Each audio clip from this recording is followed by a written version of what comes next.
চট্টগ্রামের পটিয়াতুন স্বরাষ্ট্রমন্ত্রী সালাউদ্দিন সহ রাষ্ট্রের শীর্ষ ব্যক্তির নাম ভাঙিয়ে প্রতারণা ও চাঁদাবাজের অভিযোগে এক যুবকরে গ্রেপ্তার করছে পুলিশ। গ্রেপ্তার রিয়াদ বিন সেলিম পটিয়া পৌরসভার পাইকপাড়া এলাকার বাসিন্দা। শনিবার 4 এপ্রিল দিবাগত রাত 2টার দিকে নিজ বাড়িতুন তারে গ্রেপ্তার করা হয়। পুলিশ জানায় রিয়াদ দীর্ঘদিন ধরে রাষ্ট্রের শীর্ষ ব্যক্তির নাম ব্যবহার করে প্রতারণা ও চাঁদাবাজি গড়িয়ে গিয়ে হন সমত নিজুরে পরিচয় দিত চেয়ারপারসন সিকিউরিটি ফোর্স CSF-র সদস্য হিসেবে এবং হন সমত পরিচয় দিত স্বরাষ্ট্রমন্ত্রীর পার্সোনাল সেক্রেটারি হিসেবে। এখানে মাননীয় স্বরাষ্ট্রমন্ত্রী মহোদয়ের ছবি আছে, এখানে মাননীয় প্রধানমন্ত্রীর ছবি আছে।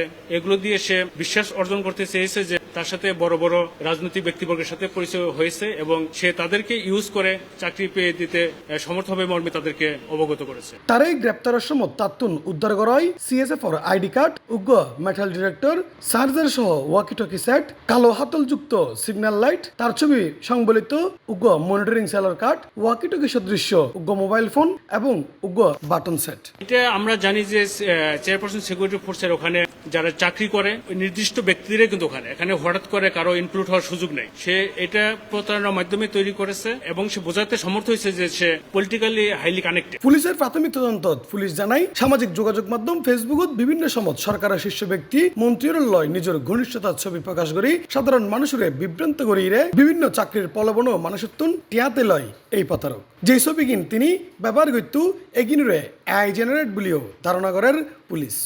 এখন পর্যন্ত আমাদের যে ধারণা সে একটি বড় ধরনের প্রতারক এবং সে যেহেতু আমরা খোঁজ নিয়েছি যে সে একটি প্রাইভেট প্রতিষ্ঠান হতে কম্পিউটার সায়েন্সে ডিপ্লোমা করেছে, সেক্ষেত্রে এটা AI জেনারেটেড হতে পারে। বিষয়টি আমরা যাচাই করে দেখছি। যদি এই ধরনের আরো কোনো কিছু আমরা পাই সেক্ষেত্রে পরবর্তীতে তার বিরুদ্ধে হয়তো আরো আইনগত ব্যবস্থা নেওয়া যেতে পারে। পুলিশ আরো জানায় তার ব্যবহৃত মোবাইল ফোন বিশ্লেষণ করিয়ে চট্টগ্রাম সিটি কর্পোরেশনের ট্যাক্স ইন্সপেক্টর, কন্ট্রোলার ও সার্ভে ইনচার্জ সহ বিভিন্ন পদে চাকরি দেওয়ার নামে একাধিক ব্যক্তিত্ব বিপুল পরিমাণ অর্থ আত্মসাৎ করে এই ব্যক্তি। পাশাপাশি ভুয়া পার্সেল ডেলিভারির তথ্য দিয়েও প্রতারণার মাধ্যমে টিয়াতে লেনোর ফমান মিললি তার মোবাইলের তুল এবং তার যে বিভিন্ন রাজনৈতিক ব্যক্তিবর্গের ছবি এটা দেখিয়ে তাকে আশ্বস্ত করে তার নিকট হতে 2,15,500 টাকা গ্রহণ করে।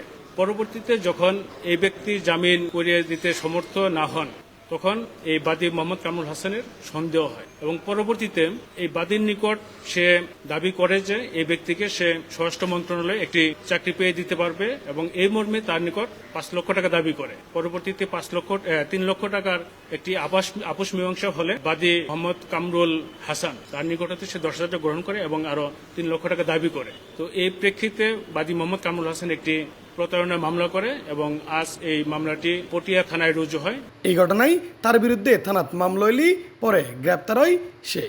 এর বিরুদ্ধে আমরা যাচাই বাছাই করেছি। প্রতারণা মামলা আমরা এখন পর্যন্ত তার নামে পাইনি, বাট তার বিরুদ্ধে একটি নারী শিশু নির্যাতন দমন আইনি মামলা এবং একটি মাদক মামলা পেয়েছি এবং তার বিরুদ্ধে ওয়ারেন্টও থানায় মুলতবি রয়েছে। তার নির্দিষ্ট কোনো পেশা নেই, বাট এই পরিবর্তিত পরিস্থিতিতে আমার মনে হয় সে এই প্রতারণাটাকে একটা পেশা হিসেবে সে গ্রহণ করেছে। বর্তমানে তার কোনো রাজনৈতিক পরিচয় আমরা এখন পর্যন্ত পাইনি, বাট আমরা যাচাই বাছাই করছি যে তার কোনো রাজনৈতিক পরিচয় আছে কিনা বা পূর্বে ছিল কিনা।